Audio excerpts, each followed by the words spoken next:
Muito boa noite, que a paz do Senhor esteja conosco. Que bom viver esse momento tão rico juntos. Muito prazer, muita alegria vivermos o que estamos vivendo. Esse momento, essa Páscoa, está sendo a mais rica de nossas vidas.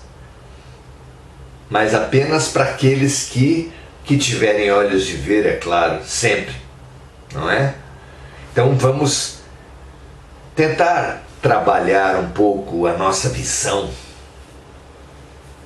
para entender dentro dos nossos limites o que nós estamos vivendo nessa Páscoa. 40 dias de Quaresma, 40 dias de tentação de Jesus no deserto, 40 dias de provações mais ou menos intensas, de situações peculiares, individuais e coletivas de grande intensidade. Por onde quer que a gente converse, a gente vê pessoas em crise vivendo situações importantes. Culminou, é claro, com a tragédia na creche de Santa Catarina. Creche Bom Pastor, significativamente é creche Bom Pastor, já que Jesus se identificou: eu sou o bom pastor. Tomem cuidado com os outros, porque há pastores que são mercenários, que pastoreiam apenas pelo dinheiro. Eu sou o bom pastor, que as ovelhas me seguem e eu as conheço pelo nome. E que se tiver uma desgarrada, eu largarei 99 em segurança para ir em busca dessa ovelha desgarrada. Somos nós. Nós somos a ovelha desgarrada do rebanho de Jesus e não há por que nos envergonharmos, criticarmos, nos revoltarmos ou nos deprimirmos com isso. É a realidade e é preciso encarar a realidade. Somente o aluno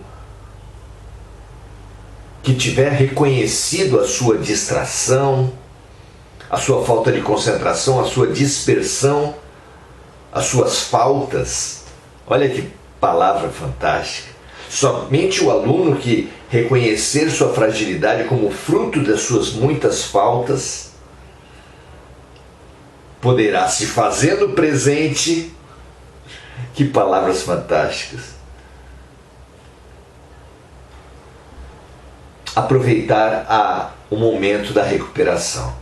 Nós temos tido muitas faltas, muitos erros, muitos pecados, muitos equívocos.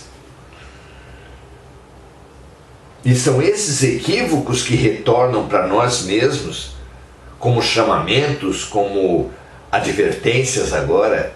Quem planta vento colhe tempestades. O plantio é livre, mas a colheita é obrigatória. Nenhum pai, nenhuma mãe pode querer criar bem seus filhos se sistematicamente procurar tirar deles a consequência dos seus erros.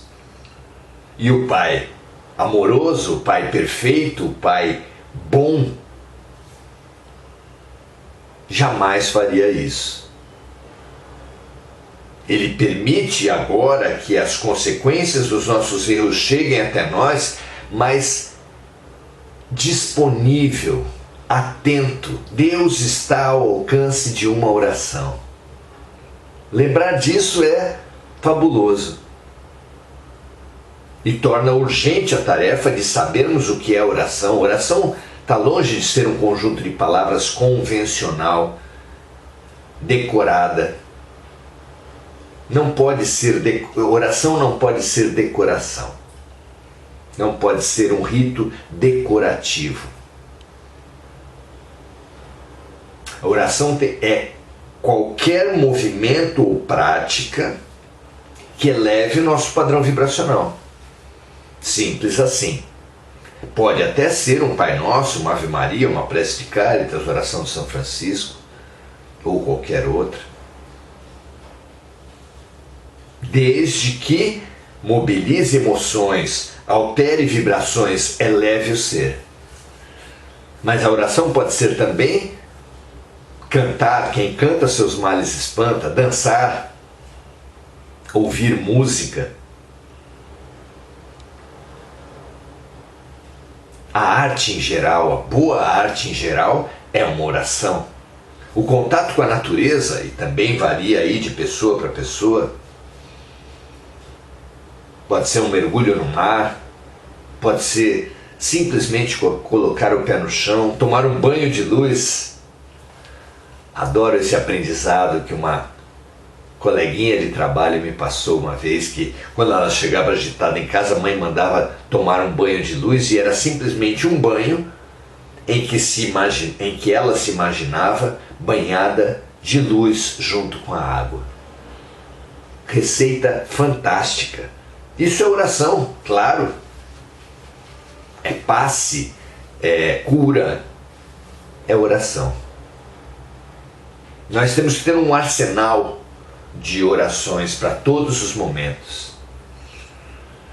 Vigiar e orar. Perceber quando a nossa vibração baixa e quando nós precisamos atuar imediatamente para que essa vibração baixa não atraia outras situações baixas que depois vão levar a vibrações ainda mais baixas num círculo vicioso que só pode nos afundar. É exatamente o que aconteceu nessa quaresma. É exatamente o que aconteceu com essa sucessão de crises, de fatos violentos, que culminou com o assassinato das crianças.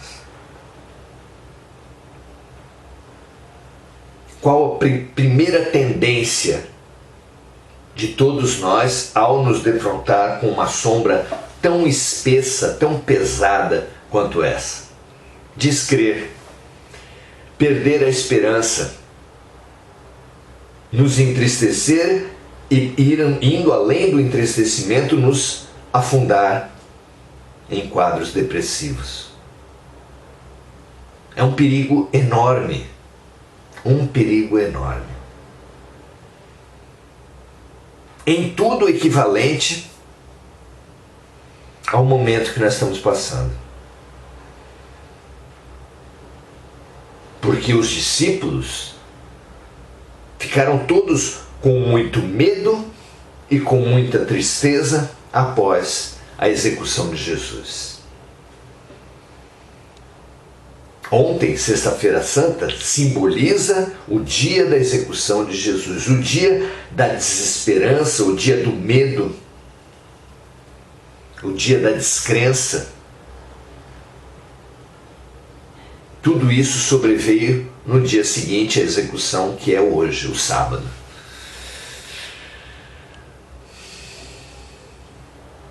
Mas ainda no sábado, devemos ressignificar a dor, ressignificar o sofrimento, desafiar a nossa fé. Será que o mundo está perdido? Será que não tem jeito? Será que o ser humano está definitivamente desenganado? Como compreender, como viver, como digerir tanta sombra? E a resposta é sempre expandindo a perspectiva. Quanto mais amplo o teu olhar, mais capaz você se torna de atravessar os problemas. Na adolescência, uma briga com uma amiga leva a rupturas tremendas. Nunca mais quero ver a Thaís. No dia seguinte, vai sair, filha? Com quem você vai? Com a Thaís, mãe. Mas isso foi ontem, mãe. O rompimento de um namoro leva adolescentes à depressão e até a ideias suicidas. Por não compreender, por se afundar no momento, no imediatismo, na emoção, na depressão. Esse é o nosso problema diante das vivências impactantes. Chico Xavier teve uma formosa passagem que lhe provocou uma crise tão profunda, tão densa, que ele pediu a Emmanuel, seu guia espiritual, uma palavra de Maria, e ele foi. Emmanuel era conhecido como uma pessoa rígida, e ele se dispôs a buscar em Maria uma palavra para o Chico em crise, o Chico deprimido, o Chico desesperançado. E a palavra foi: isso também passa. É um convite à expansão do ponto de vista que as tristezas que momentaneamente nos parecem buracos sem fundo são apenas momentos. São apenas situações momentâneas. Quando se amplia a perspectiva, se situa o momentâneo dentro da eternidade e ele ganha outro significado. Então vamos lá. Situando as nossas tristezas da Quaresma no meio da eternidade e no meio da Semana Santa, nós vamos ter o quê? Os Espíritos nos revelam, usam muito a metáfora da escola e do hospital. A Terra seria uma escola e um hospital.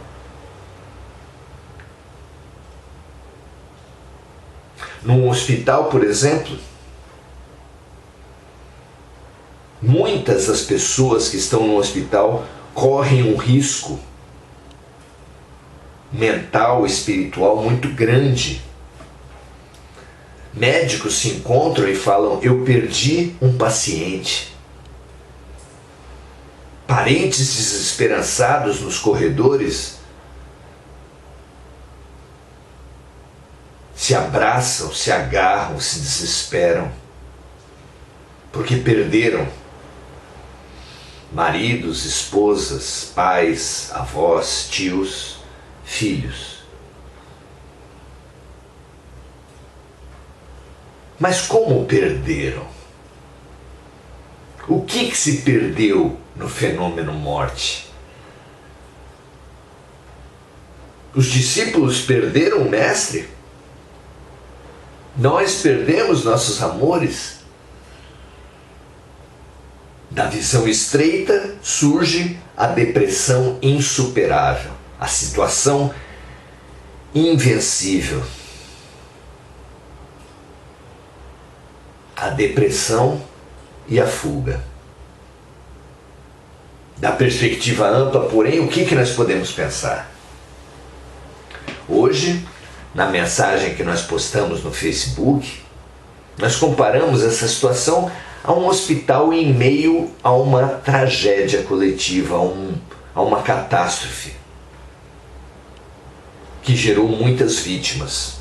Como estaria um hospital numa situação de catástrofe, com muitas vítimas?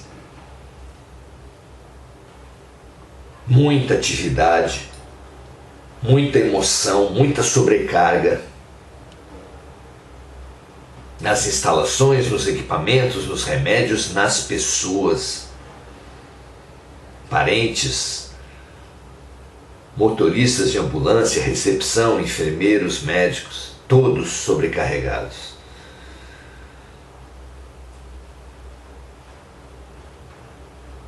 Todos os dias, a todo momento, mortes e curas. Mortes e curas. O momento atual é equivalente a um momento em que finalmente param de chegar novas vítimas da catástrofe. Nesse momento que param de chegar novas vítimas da catástrofe, o que deve fazer o hospital? Parar de atender? parar de fechar a UTI? Claro que não. Atender apenas aquelas pessoas que têm uma perspectiva clara de cura, abandonando as outras à morte? Claro que não, a vida nos surpreende. Porque Deus apostou em tanta gente ruim? Não sabia ele que podiam fazer catástrofes? Podiam cometer erros terríveis? Claro que sabia. Mas apostou mesmo assim. E se Deus é por nós, quem será contra nós? Claro, nosso grande inimigo somos nós mesmos. Claro,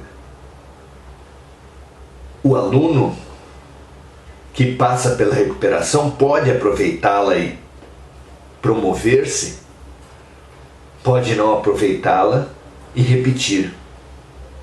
Claro que o paciente de UTI pode recuperar-se e ter alta, mas claro que pode falecer também. E se os enfermeiros, os médicos, os colegas de UTI se desesperarem a cada morte que acontece, eles vão gerar, pelo seu desespero, pela sua desesperança, mais mortes, dentro de si mesmo, especialmente. Nós estamos na UTI. E precisamos entender que faz parte da lógica de um hospital, da lógica da Terra, que alguns pacientes se deixem dominar pelas suas sombras. E não poucos, porque é uma UTI.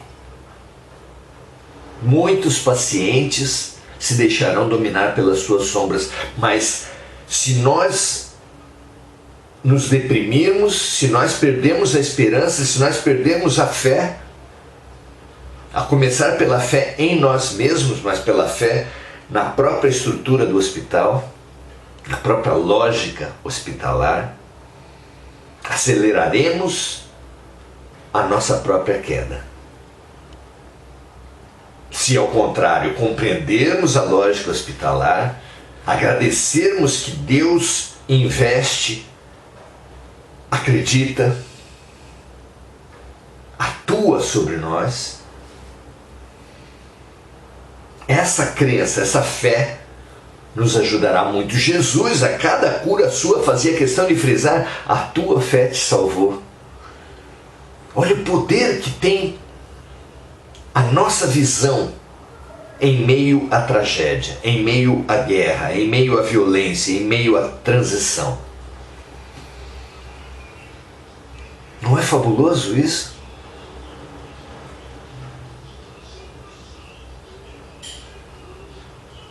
Deixarmos-nos deprimir porque algumas pessoas não passam de ano, porque alguns colegas de UTI falecem, perdendo a fé no hospital, nos médicos, é a pior decisão possível. É não compreender a lógica de um hospital e particularmente a lógica de uma UTI. Compreendendo que estamos no hospital, jamais poderemos reclamar: nossa, tem muitos doentes nesse hospital. Claro! Um hospital vai ter o quê? Claro que tem muitos doentes na Terra. Claro que entre esses muitos doentes, alguns não receberão alta, não se curarão. É da lógica de um hospital. E é lindo que, mesmo havendo um médico tão fabuloso na direção de tudo, ele tenha investido até o fim nos mais comprometidos doentes. É maravilhoso isso. Não é para se deprimir, é para se congratular, para confraternizarmos, para percebermos o quanto Deus nunca desiste de nós. Quanto Ele larga 99 ovelhas em segurança para ir em busca da ovelha desgarrada.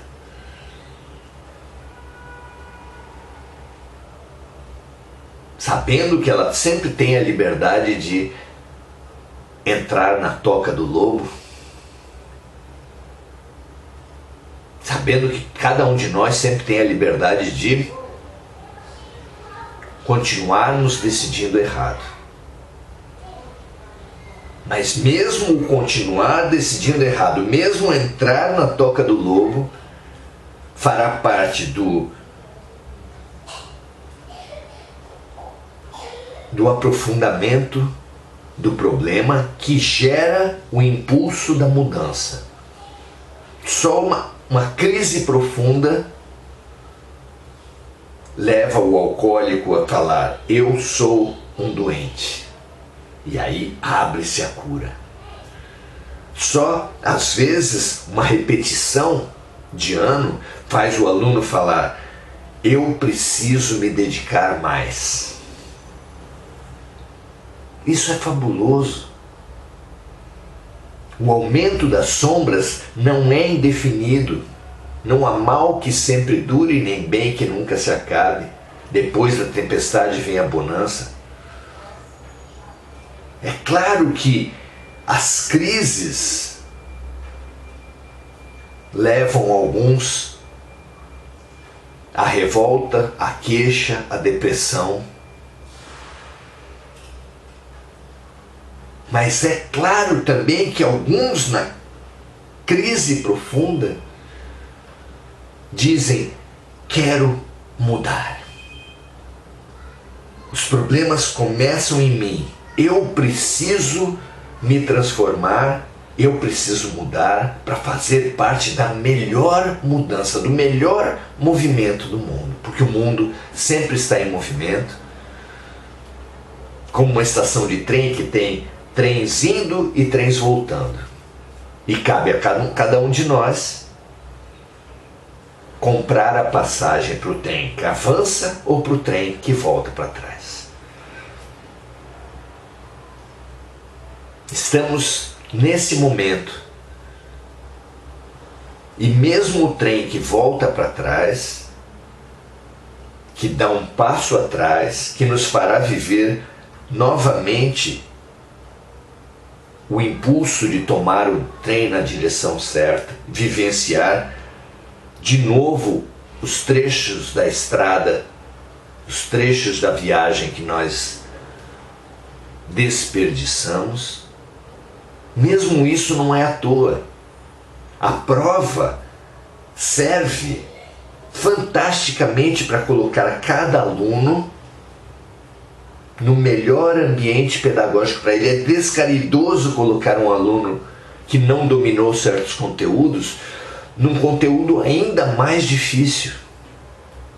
Assim como é descaridoso colocar um aluno que já aprendeu para repetir e viver as mesmas lições. Não. A prova situa cada aluno num ambiente em que ele deve estar. Não é punição, é apenas ajuste no projeto pedagógico. É isso que está acontecendo agora. As pessoas estão sendo levadas a posições extremas. Sim, a tensão, o ambiente pesado de toda a Terra vem fomentando a separação do joio do trigo, como a pandemia fez, como outras situações fazem e outras farão. É a evidenciação de quem é quem para poder melhor adequar cada aluno na sua classe. Cada doente na unidade intensiva, semi-intensiva, no ambulatório ou na alta. Está tudo perfeito no Hospital de Deus. E nós, com consciência do projeto terapêutico e pedagógico de Deus, com consciência do nosso papel fundamental para a nossa cura e para o nosso aprendizado. Conscientes de que se estivermos desatentos, não vamos para nenhuma espécie de punição, apenas para novas terapêuticas, novas cirurgias, novas lições, ainda que repetidas. Deus nunca desiste de nós. E nós somos espíritos imortais. Os nossos corpos, certamente, de todos, vão ser descartados, mas as oportunidades que nós temos descartado poderão ser aproveitadas, serão aproveitadas no futuro. Estamos agora tristes, medrosos, depressivos, pelo que aconteceu na escola, pelo que tem acontecido em nossas vidas, no mundo, simbolizados pelos discípulos após a morte do Mestre. Sábado de Aleluia. Depois da execução de Jesus na sexta-feira, não sabemos ainda, mas podemos saber, à luz da Páscoa, que amanhã, domingo, é dia de ressurreição. Inevitavelmente, quem morre vai ressurgir. Inevitavelmente, quem percebe seus problemas vai enfrentá-los. Ao invés de brigarmos com a vida, aceitarmos o diagnóstico e partirmos para a cura, ao invés de nos deprimirmos e nos desesperarmos, entendamos a lógica hospitalar, a lógica escolar. E crendo no Mestre, crendo no médico sublime de almas que Deus colocou nesse hospital, faremos parte fundamental de nosso aprendizado, parte fundamental da nossa cura.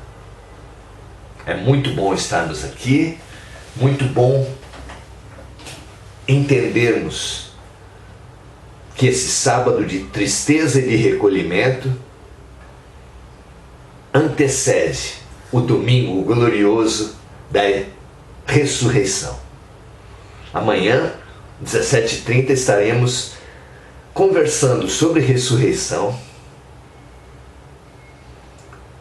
como é lógico, como é necessário, como é urgente que façamos no domingo de Páscoa, porque o domingo de Páscoa chegará mais cedo ou mais tarde para todos nós.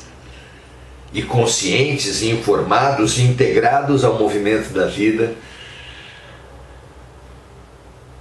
o domingo de Páscoa chegará mais completo, mais pleno para cada um de nós. Muito legal, Andréa Santos, Esther Ponzoni, Diana Costa, Deuselita Castro, Vera Frutuoso, Vera lembrando-se do seu irmão Wilson, que está internado na UTI, que ele receba a nossa luz, de UTI geral para UTI específica. Vamos pedir a cura geral de todos no espírito e a cura dos doentes especificamente, para que percebam o que está em jogo. Vera Frutuoso, Anelix, é um prazer, colegas de UTI, estarmos nos integrando e nos entregando ao médico, ao tratamento, às intervenções sábias que a vida está fazendo em nossas vidas. Um grande abraço, paz e luz. Amanhã, 17h30, ressurreição. Vamos renascer juntos? Paz e luz para todos, ótimo final de sábado para todos vocês. Até amanhã.